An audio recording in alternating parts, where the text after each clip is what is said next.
فرشتے اللہ تعالیٰ کی مکلف مخلوق ہے۔ مکلف سے مراد وہ مخلوق ہوتی ہے جسے حکم کا پابند بنایا گیا ہو، اور باقی ساری مخلوق جو فطری تقاضوں کے مطابق عمل کرتی ہے اسے مکلف نہیں کہا جا سکتا۔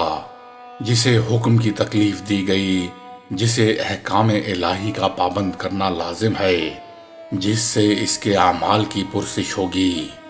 مکلف مخلوق 4 قسم کی ہے: فرشتے، شیطان، جن اور انسان۔ 5ویں قسم کی کوئی مخلوق مکلف نہیں ہے۔ ان کے علاوہ جتنی مخلوق ہے وہ اپنے فطری تقاضوں کے مطابق عمل کرتی رہتی ہے۔ اس مخلوق میں نہ اطاعت کا جذبہ ہے اور نہ نافرمانی کا کوئی عنصر ہے۔ اللہ تعالیٰ نے جو بھی ان کی جبلت بنا دی ہے اس کے مطابق وہ زندگی بسر کرتے رہتے ہیں۔ ان 4 اقسام کی مخلوق میں فرشتے نوری مخلوق ہیں، لیکن اسے نفس نہیں دیا گیا، خواہشات نہیں دی گئیں، ضروریات نہیں دی گئیں۔ اس کی ضرورت، اس کی خواہش، اس کا آرام ہی اطاعت الہی اور ذکر الہی میں ہے۔ اس کی غذا میں اس کا کھانا پینا ذکر الہی ہے، اور اس کا کام اللہ تعالیٰ کی اطاعت کرنا ہے۔ وہ سراپا اطاعت ہے اور بس۔ شیطان بھی یہیں سے الگ ہوا۔ شیطان علماء حق کے مطابق تو جنوں ہی میں سے ہے اور تخلیقی اعتبار سے ایک جن ہی ہے، لیکن اپنی حیثیت میں بالکل ایک الگ نوع اور ایک الگ خلق قرار پایا۔ اس لیے اس نے جنات میں سے ہوتے ہوئے اتنی عبادت کی، اتنی محنت کی کہ فرشتوں میں اسے شمار کیا گیا اور اسے آسمانوں پر رہنے کی اجازت دے دی گئی۔ مفسرین کرام کے مطابق جنات انسانوں سے پہلے تخلیق ہوئے۔ اللہ کریم نے یہاں ان کا ذکر بھی فرمایا ہے۔ انسان سے پہلے جنوں کو آگ کے شعلے، آگ کی لپیٹ، آگ کی وہ گرم ہوا یا آگ کی وہ گرم اور لطیف کیفیت جو نظر نہیں آتی۔ آگ نظر نہ آنے والی چیز ہے۔ آگ میں جو کچھ دکھائی دیتا ہے وہ جلنے والے کثیف عناصر ہوتے ہیں جو نظر آتے ہیں۔ آگ سے مراد وہ حدت، وہ گرمی، وہ تمازت ہوتی ہے جو اپنی تمازت میں ایک لطیف اور نظر نہ آنے والا عنصر ریڈیشن ہوتی ہے۔ لیکن جب اس میں کثیف مادے شامل ہو کر جل اٹھتے ہیں تو وہ نظر آتے ہیں اور ہوا میں بھی نظر آتے ہیں، تو جنوں کی تخلیق اس سے کی گئی۔ اب عجیب بات ہے کہ فرشتے کی تخلیق کے ساتھ نفخ روح کی بات نہیں ہے، جنوں کی تخلیق کے ساتھ نفخ روح کی بات بھی نہیں ہے۔ زندگی فرشتے میں بھی ہے، حیات جنوں میں بھی ہے، مکلف جنوں کو بھی بنایا گیا ہے، اعمال کی پرسش ان سے بھی ہوگی، اس لیے کہ جنوں کے ساتھ ضروریات زندگی اور خواہشات ہیں۔ انسانوں کی تخلیق سے پہلے مفسرین کے مطابق جنات زمین پر آباد تھے۔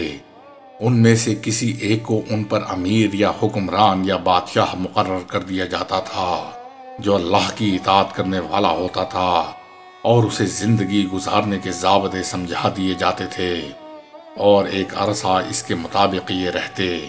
لیکن پھر یہ کسی حکمران کو قتل کرتے یا کوئی فوت ہو جاتا یا کسی کو معزول کرتے تو فساد بپا کرتے۔ پھر آسمان سے اللہ فرشتے بھیج دیتا جو بعض جنوں کو قید کرتے، بعض کو قتل کرتے، بعض کو سزا دیتے۔ پھر اس طرح سے ان کی اصلاح کر دی جاتی، اور پھر ان میں سے کسی اچھے فرد کو ان پر حکمران بنا دیا جاتا۔ ابلیس جب جنوں میں سے عبادت کرتے کرتے اس درجے پر پہنچا کہ اسے آسمانوں پر رہنے کی اجازت دے دی گئی، تو یہ ذمہ داری بھی یعنی جنات میں نظم و ضبط اس کے سپرد کر دی گئی۔ ابلیس بڑے فخریہ انداز میں فرشتوں کی فوج ہمراہ لیے ہوئے کبھی زمین پر اترتا تھا، کبھی آسمانوں میں ہوتا تھا۔ جب دنیا میں جنات فساد بپا کرتے تو اللہ کریم اس کو بھیجتے، اور یہ اللہ کے حکم کے مطابق ان کی اصلاح کرتا۔ لیکن بڑی عجیب بات یہ ہے، جنوں میں زندگی بھی ہے، انہیں تکلیف بھی دی گئی، احکام ماننے پر مجبور بھی کیا گیا، لیکن ان کو نبوت اور رسالت نہیں دی گئی۔ اس بات پر سب علماء کا اتفاق ہے کہ جنوں میں نبوت نہیں تھی۔ بعض علماء نے ایک نام لکھا ہے کہ یوسف ابن حیان نامی ایک جن گزرا ہے، وہ نبی تھا، لیکن جمہور کی رائے اس کے خلاف ہے، اس لیے کہ نبوت ایسی چیز نہیں کہ انہیں دے دی گئی پھر اس کے بعد کبھی نہیں دی گئی۔ ایک نبی بھیجا گیا پھر کبھی نہیں بھیجا گیا۔ یہ تو ایک ایسا عمل ہے کہ اگر ان میں سے ایک بھی نبی ہوتا تو پھر ان میں اور بھی نبی ہوتے۔ کبھی پوری حیات دنیاوی میں تخلیق سے لے کر قیامت تک صرف ایک نبی کا ہونا یہ درست نہیں ہے، بلکہ یوسف بن حیان سلاطین یا عمراء یا اللہ کے ان مقرب بندوں میں سے ہے جنہیں جنوں پر حکمران مقرر کیا گیا۔ اس کے بارے میں علماء لکھتے ہیں کہ اسے بھی انہوں نے قتل کر دیا۔ جب آدم علیہ السلام تشریف لائے تو انسانوں میں پہلا انسان ہی نبی تھا۔ وہ شخص جس سے انسانیت کی بنیاد رکھی گئی وہ خود اپنی ذات میں نبی تھا۔ گویا نبوت عطا ہی صرف انسانوں کو ہوئی اور اس کی بنیاد نفخ روح باری پر ہے۔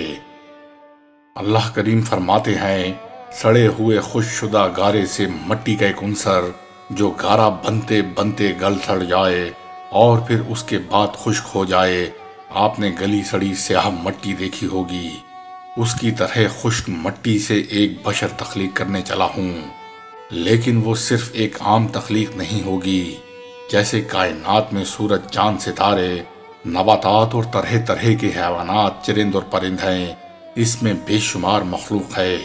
جو صنف ہوگی، یہ جسے میں نے بشر کا نام دیا ہے، یہ جسے میں آدمی کہتا ہوں یا جسے انسان کہا جائے گا، جب میں اسے درست کروں گا، جب اس کی تخلیق یا اس کی صنعت یا اس کے وجود کے بننے کا عمل مکمل ہو جائے تو میں اس میں اپنی روح پھونک دوں تو تم سارے کے سارے اس کے سامنے سر بسجود ہو جانا۔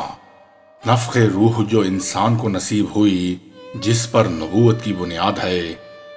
نبوت کی اصل کیا ہے؟ نبوت کس کیفیت کو کہتے ہیں؟ یا نبی کے پاس وہ کیا چیز زائد ہوتی ہے جو غیر نبی کے پاس نہیں ہوتی؟ نبی کے دل کا آئینہ، دل کی آنکھ، دل کا شعور بغیر کسی واسطے اور ذریعے کے براہ راست اللہ تعالیٰ کی ذات سے آشنا ہوتا ہے۔ نبوت اس آشنائی کا نام ہے، نبوت اس پہچان کا نام ہے، نبوت اس تعلق کا نام ہے جو نبی علیہ السلام کے قلب کو بغیر کسی واسطے کے براہ راست ذات باری تعالیٰ سے نصیب ہو۔ اس لیے اللہ کریم اس سے کلام فرماتے ہیں اور اس کی معرفت سارے بندوں تک اپنا انعام پہنچاتے ہیں۔ اللہ کے کلام کو سننا، یہ شان بھی نبی علیہ السلام کی ہے، اور غیر نبی اللہ کو پہچاننے میں نبی کا محتاج ہے۔ جیسے سارا وجود دیکھنے میں آنکھ کا محتاج ہے، ہاتھ وجود کا حصہ ہیں، کان وجود کا حصہ ہیں، لیکن سارے کا سارا جسم آنکھ ہوتا ہے۔ وہ آنکھ جو ذات باری تعالیٰ کو دیکھتی ہے، وجود کا وہ حصہ جو ذات باری تعالیٰ کا کلام سنتا ہے، وجود کا وہ حصہ جو امت کا تعلق ذات باری تعالیٰ سے قائم کرنے کا سبب بنتا ہے، اس کیفیت، اس حالت کو نبوت کہتے ہیں۔